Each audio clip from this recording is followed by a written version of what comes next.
Have you ever wondered, if I were to fall away, could I ever truly be restored? It's a question that haunts many believers, and rightly so.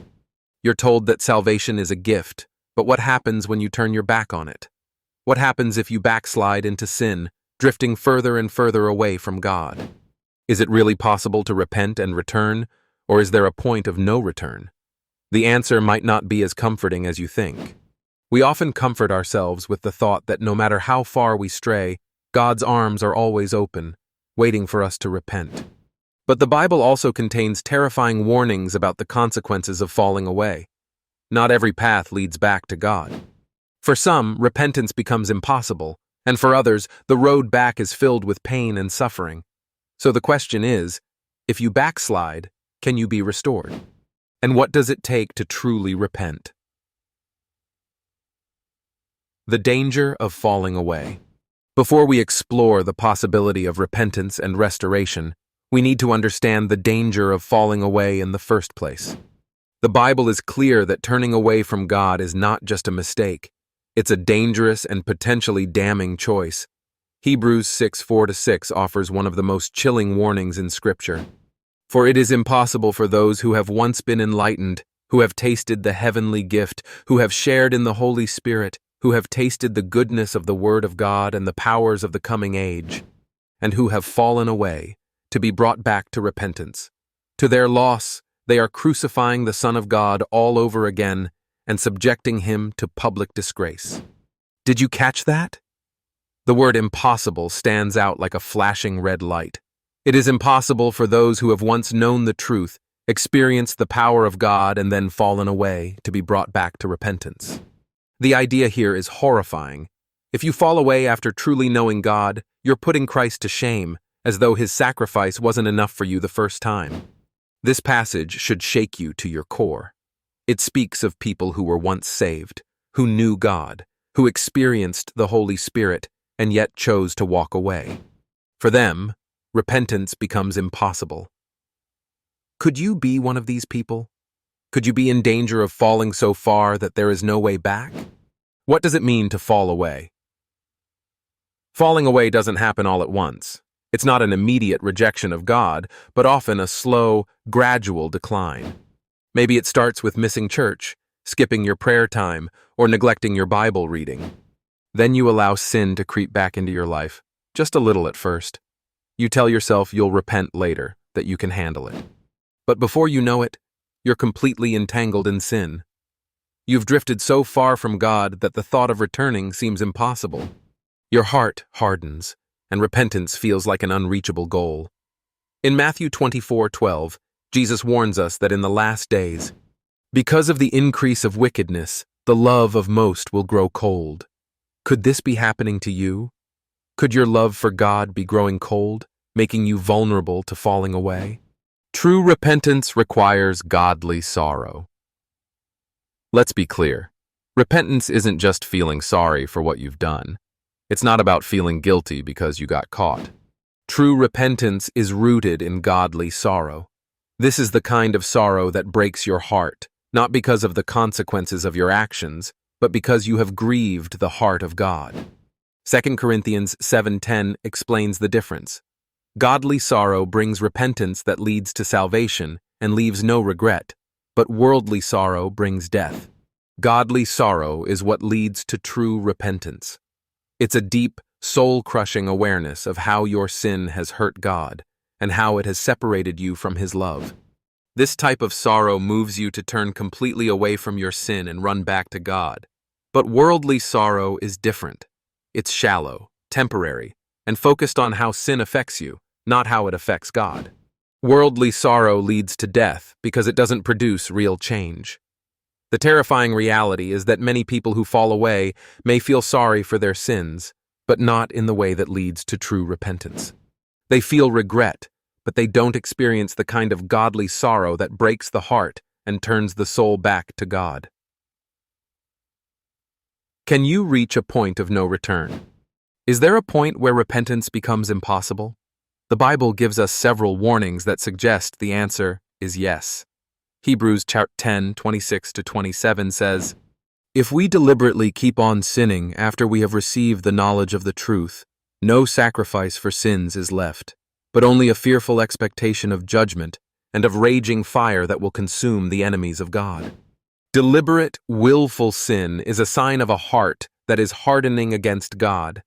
The more you sin without repenting, the more calloused your heart becomes.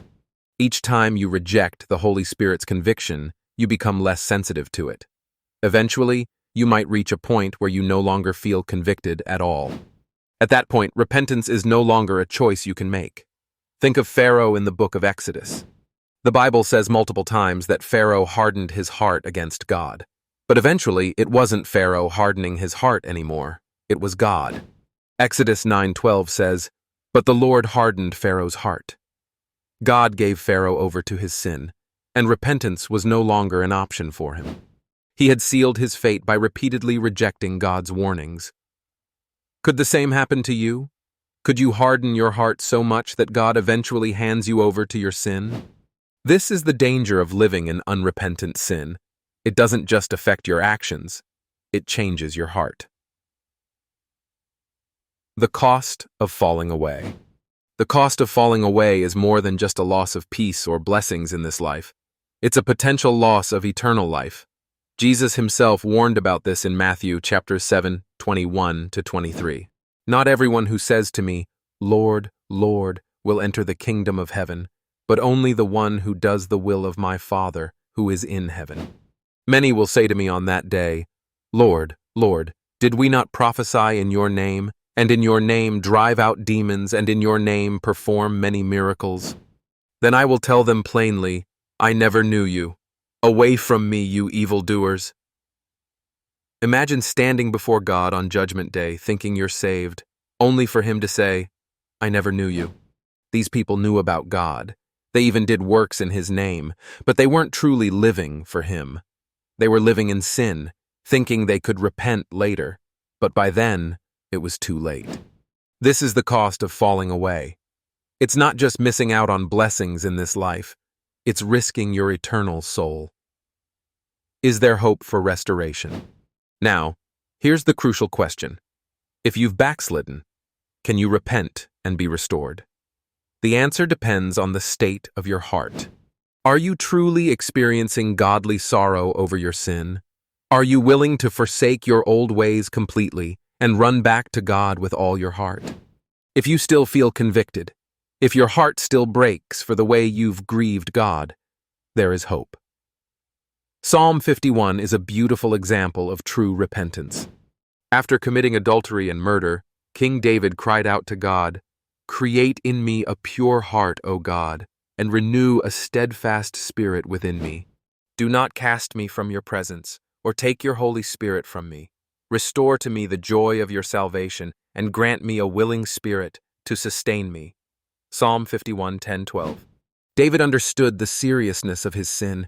He knew he had grieved the heart of God, and he pleaded for God to restore him. If you're in a place where you've fallen away, this should be your prayer.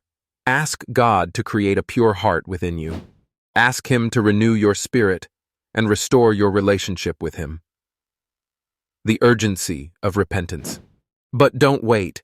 Don't assume that you'll always have the chance to repent later. The Bible says in 2 Peter 3:9 that God is patient with us, not wanting anyone to perish, but this patience has a limit. None of us are promised tomorrow. In Luke 13:3, Jesus says, "But unless you repent, you too will all perish." Repentance isn't just an option, it's a necessity. If you have fallen away, if you're living in sin, repent now before it's too late. The longer you wait, the harder it becomes. Your heart hardens a little more with every unrepentant sin. Don't gamble with your salvation. Don't assume you'll have time to repent later.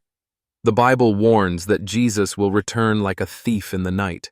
1 Thessalonians 5:2. And you may not be ready if you continue to live in rebellion. Conclusion: a call to urgent repentance. If you have backslidden, if you've allowed sin to creep back into your life, the time to repent is now. Don't wait until it's too late. Don't risk the hardening of your heart. Repent with godly sorrow, and God in His mercy will restore you. But know this, the longer you stay in sin, the further you drift from God, and the more difficult repentance becomes. You're playing with your eternity. Repent now before you reach the point of no return. God's arms are open, but He will not force you to return. The choice is yours. Where do you stand today? Will you turn back to God in true repentance? Or will you continue to walk the dangerous path of sin, risking eternal separation from the one who gave His life to save you? The time is now. Choose wisely.